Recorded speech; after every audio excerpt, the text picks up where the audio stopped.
सुप्रभात। मैं जगेंद्र राणा। सहिष्णुता एवं आत्मबल, यह हमारी आज की आध्यात्मिक चर्चा का विषय। सहिष्णुता एवं आत्मबल। महापुरुषों, संतों, समाज सुधारकों, वैज्ञानिकों को अपने जीवन पथ में सदैव छोटे बड़े अवरोधों, विरोधों, निंदा, आलोचनाओं का सामना करना पड़ता है।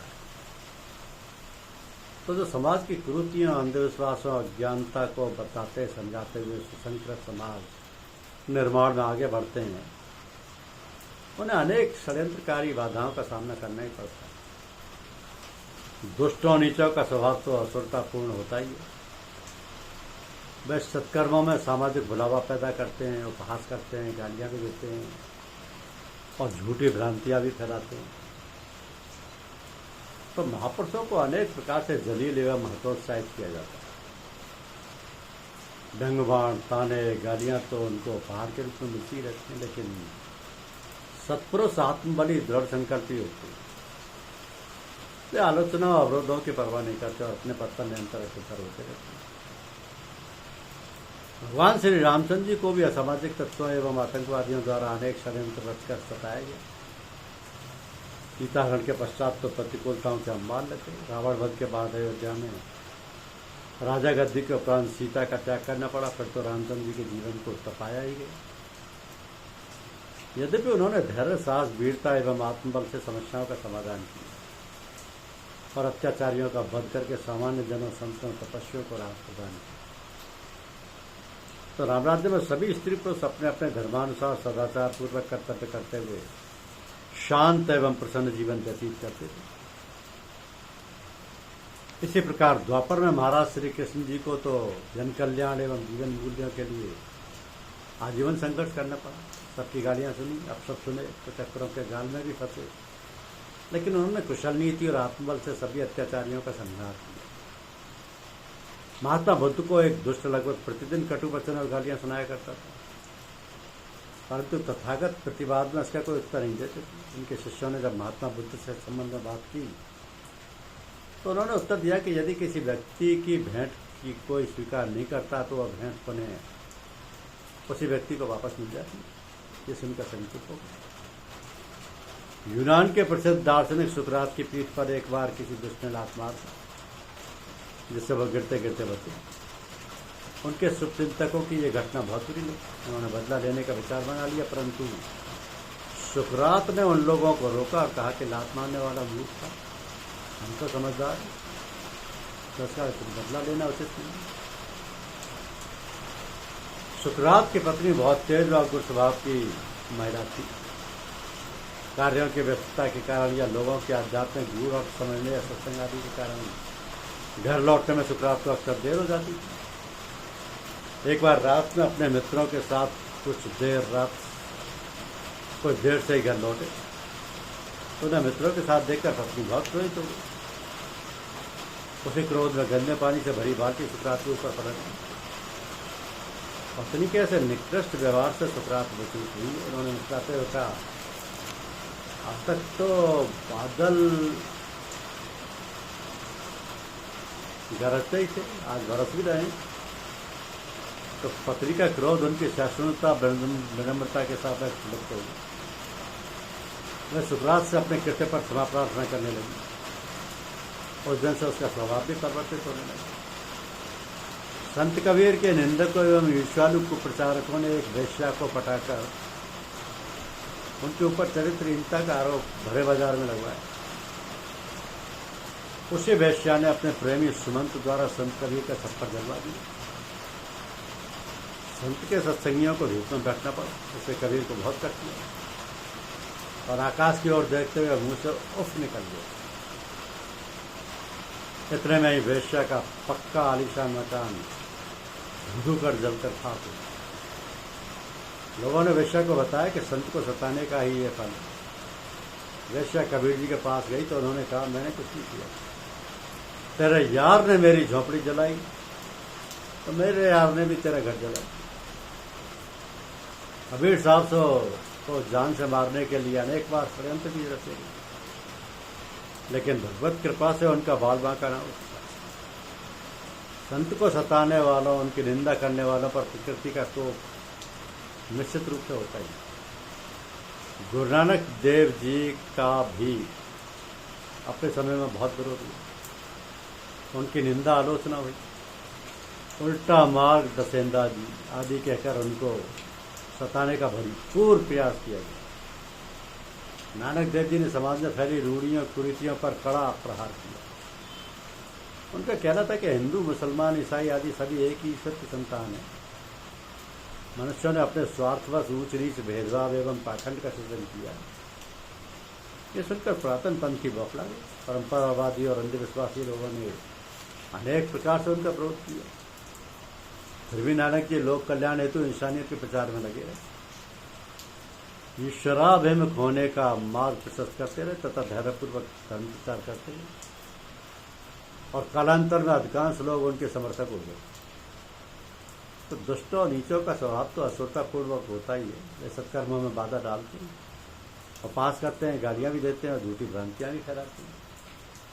महात्मा ईशा पर अनेक झूठी आलोचनाओं का कोई प्रभाव नहीं पड़ा। संकीर्ण, स्वार्थी एवं दुष्ट लोगों ने षड्यंत्र रचकर उनके विरोध में सामान्य जनों को भड़काया, उनके ऊपर थूका, पत्थर मारे, अंत में सूली पर चढ़वा दिया। लेकिन सूली पर चढ़कर भी यीशु ने परमेश्वर से यही प्रार्थना की कि वे उन अज्ञानियों के अपराधों को क्षमा करें, क्योंकि उन्हें इतना तक नहीं मालूम कि वे क्या करें। सत्पुरुषों की सहिष्णुता का दुष्टों के हृदय पर भी व्यापक प्रभाव पड़ता है। अंत में उनको भी निश्चित रूप से समझ में आती है, देर में नहीं। प्रसिद्ध संघ नरसिंह मेहता की कुप्रचारकों ने खूब निंदा आलोचना की, उन्हें जाति से बहिष्कृत करवा दिया। संत द्रोहियों ने चंचला नामक एक वेश्या को उन्हें भ्रष्ट करने के लिए भेजा, किंतु संत की कृपा दृष्टि और उनके पावन उद्देश्य से उस वेश्या का जीवन ही बदल गया। वो वेश्यावृत्ति छोड़कर सत्कार्य एवं भगवान के भजन में लग गई। शिरडी के साईं बाबा को द्वारकानाथ व उनके चापलूस षड्यंत्रकारी सहयोगियों और कुलकर्णी वैद्य व उनके समर्थकों ने अनेक प्रकार से अनेक वर्षों तक सताया। षड्यंत्र रचकर साईं को ढोंगी, कपटी सिद्ध करने का प्रयास किया, यहाँ तक कि उन्हें जान से मरवा देने के भी प्रयत्न किए। लेकिन साईं बाबा अपनी दिव्यता, परमार्थ भाव, लोक कल्याण के कारण सब विरोधियों को झेलते हुए परम पूज्य बन गए। अंत में दुष्टों, ईर्ष्यालुओं को मुंह की खानी पड़ी। अंत में वे भी साईं को श्रद्धा से मानने लगे। इस प्रकार महाराष्ट्र के प्रसिद्ध संत तुकाराम की भक्ति से गांव के श्रवण बहुत ही ईर्ष्या करते व उन्हें सताते। उनके बनाए अभ्यंगों, पदों को की कापियां दुष्टों ने चुराकर नदी की रेत में गाड़ दी। तुकाराम बहुत दुखी हुए। यद्यपि बाद में कुछ रचनाएं मिल गई। एक और महान संत श्री एकनाथ जी महाराज को भी अपने जीवन में अनेक अवरोधों, विरोधों, अपमानों का सामना करना पड़ा। अमेरिका की खोज करने वाले कोलंबस को लोहे की जंजीरों का नाम दिया गया था। कोलंबस ने इच्छा व्यक्त की थी कि मरने पर यह जंजीरें उसके ताबूत पर रख दी जाए, जिससे वह बता सके कि दुनिया में अच्छे काम करने वालों को तत्कालीन लोग बदले में क्या इनाम देते हैं। प्रसिद्ध खगोल विज्ञानी गैलीलियो ने जब कहा कि पृथ्वी अपनी धुरी पर घूमती है और साथ ही सूर्य का चक्कर भी लगाती है, तो लोगों ने उसे इतनी शारीरिक यातनाएं दी कि वो अंधा व बहरा हो गया। अंत तक वे पूर्ण विश्वास से कहते रहे कि पृथ्वी घूमती है। बाद में उनकी बात सच निकली। इस प्रकार हवाई जहाज बनाने वाले राइट बंधुओं को लोग पागल कहते थे। उनको देखकर लोग दंग करके हंसते थे कि आदमी कभी हवा में उड़ ही नहीं सकता। लेकिन जब राइट बंधु हवा में उड़े तो लोग दंग रह गए। होम्योपैथी के जनक डॉक्टर हनीमैन के लेख जब प्रकाशित हुए तब एलोपैथी के सभी डॉक्टर व अधिकारी, यहाँ तक कि जर्मन सरकार भी उनके खिलाफ हो गई। तो डॉक्टर हनीमैन को पागल एवं मेडिकल राष्ट्रविरोधी सिद्ध करके जर्मनी सरकार ने देश निकाला कर दिया। डॉक्टर हनीमैन फ्रांस पहुंचे, वहाँ की सरकार ने उनकी मदद की। होम्योपैथी के सिद्धांत एवं प्रयोग से सभी रोगों में लाभ मिला।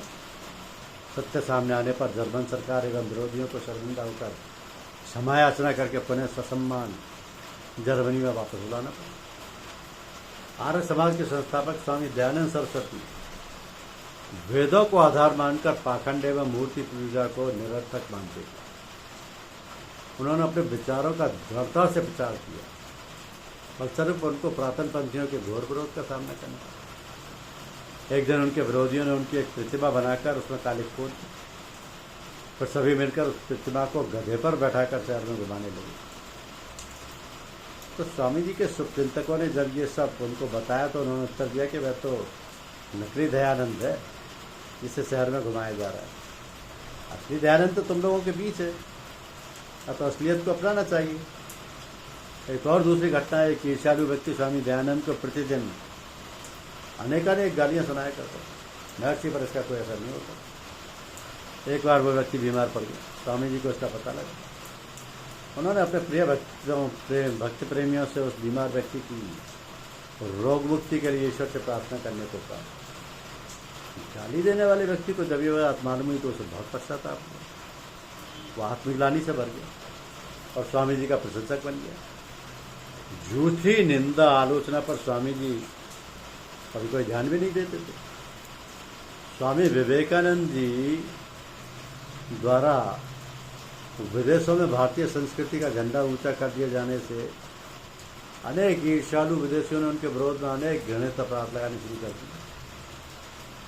अनेक संकीर्ण व्यावसायिक अखबारों में उनके बारे में रंगीला बाबू, युवतियों से गिरा हुआ बदचलन साधु तथा अवयस्क नौकरानी से संबंधों की झूठी गाथा आदि का अनर्गल प्रलाप किया। ऐसा पोस्टर जिसमें उन्हें अर्धनग्न लड़की के साथ दिखाया गया था, उनके प्रवचन स्थल के सामने चिपका दिया गया। कलकत्ता के ही कुछ संकीर्ण स्वार्थी तत्वों ने उन पर जालसाज, ठग, बहुस्त्रीगामी, स्वेच्छाचारी, रमणी प्रेमी आदि आरोप लगवाए। परंतु विवेकानंद जी को ऐसे झूठे दुष्प्रचार की कोई परवाह नहीं। वे अपने आत्मबल एवं संकल्प में और अधिक दृढ़ होते जा रहे थे। इस कारण उनके चाहने वालों के बहुत कहने पर भी उन्होंने इस दूषित एवं अश्लील दुष्प्रचार का प्रतिवाद नहीं किया। अंत में सभी निंदक बौखलाए लोग नष्टभ्रष्ट हो गए। तो भारतीय संस्कृति की पताका तथा स्वामी विवेकानंद के सत्कार जीवन शैली, सन्मार्ग, उपदेश संपूर्ण विश्व को आश्चर्यचकित एवं आकर्षित कर रहे हैं। आज भी अध्यात्म का उद्बोधन कर रहे हैं। एक बार स्वामी विवेकानंद ट्रेन से यात्रा कर रहे थे, उसी डब्बे में 2 विदेशी भी बैठे थे। स्वामी जी को देखकर उन्होंने भारतीय साधुओं की आलोचना आरंभ कर दी। वे भारतीयों की अंग्रेजी में निंदा किए जा रहे थे। स्वामी जी शांत भाव से उनका वार्तालाप सुनकर भी अनसुनी कर रहे थे। स्टेशन आया, वहाँ पर हजारों लोग स्वामी जी के स्वागत में खड़े थे। स्वामी जी ने उनके सामने अंग्रेजी में भाषण किया। इससे वो विदेशी बहुत अचंभित हुए और वो स्वामी जी से क्षमा मांगने लगे। स्वामी जी ने कहा, आपके वार्तालाप में जो सार्थक था उसको मैंने ग्रहण कर लिया और शेष सब बुला दिया है, आप निश्चिंत रहें।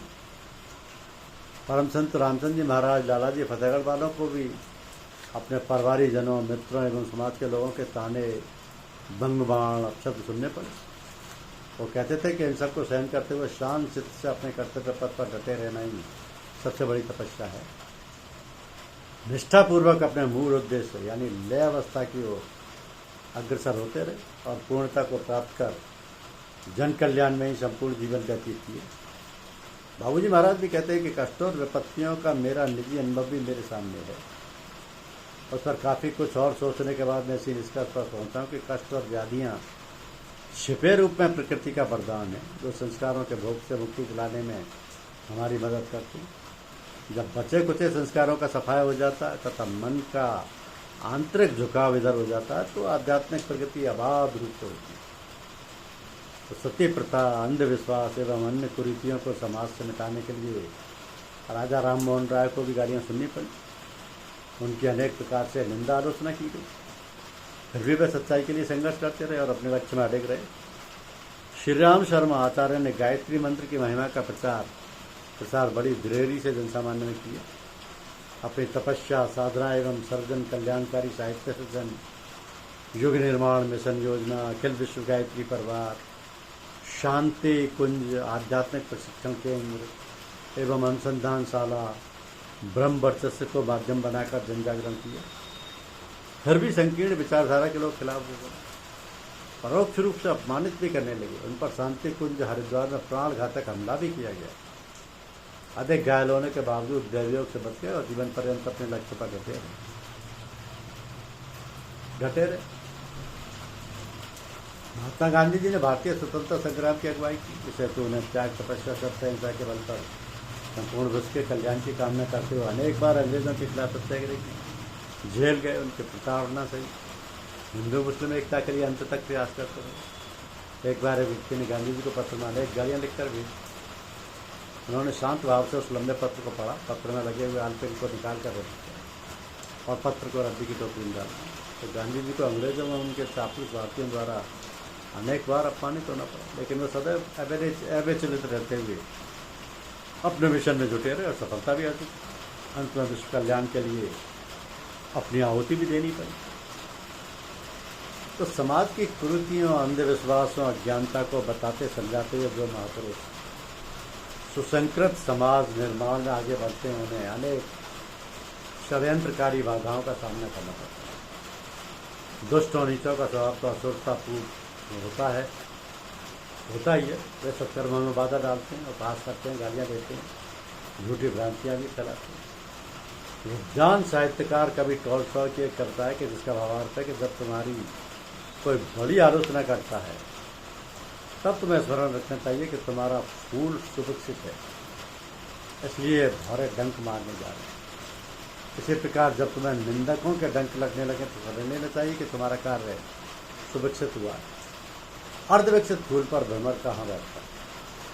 अतः जब आलोचक, निंदक विभिन्न तरीकों से साधक की निंदा, आलोचना करने लगे, यहाँ तक कि गाली गलौज, अपशब्दों के प्रयोग पर उतारू हो जाए, अनेक षड्यंत्र तुम्हारे विरुद्ध रचे जाने लगे, केवल तुम्हें परेशान करने के लिए, जलील करने के लिए, नतमस्तक करने के लिए, तब तुम्हें संतोष की सांस लेना चाहिए कि तुम्हारा पुरुषार्थ साधना एवं सेवा कार्य रूपी पुष्प इतना विकसित हो गया है कि बेचारों को तकलीफ हो रही है, ईर्ष्या जलन हो रही है। आप अल्पभाषी, मधुरभाषी रहते हुए आत्मनिष्ठ बने रहे, आत्मानंद में मस्त रहें, साथ ही आत्मनिरीक्षण एवं आत्मचिंतन अवश्य करते रहे। किसी भी क्षेत्र में सफलता या सिद्धि पाने के लिए कांटों का सफर अवश्य तय करना पड़ता है। यदि हम हताश हुए बिना अपने कर्तव्य पथ पर सतत अग्रसर होते रहें तो मंजिल अवश्य मिलती है। दृढ़ निश्चय, आत्मविश्वास, आत्मबल से ही सफलताएं उपलब्ध होती हैं। तो प्रतिदिन प्राय सायं निष्ठ निर्दिष्ट विधि से योगासन या शुद्ध पर्यावरण में टहलना तथा ध्यान करने, प्रत्यक्ष या परोक्ष रूप से समर्थ सद्गुरु के सतत सानिध्य में रहने से सभी सद्गुण विकसित होकर हम आत्मानंद की स्थिति में सहज ही पहुँच सकते हैं। धन्यवाद।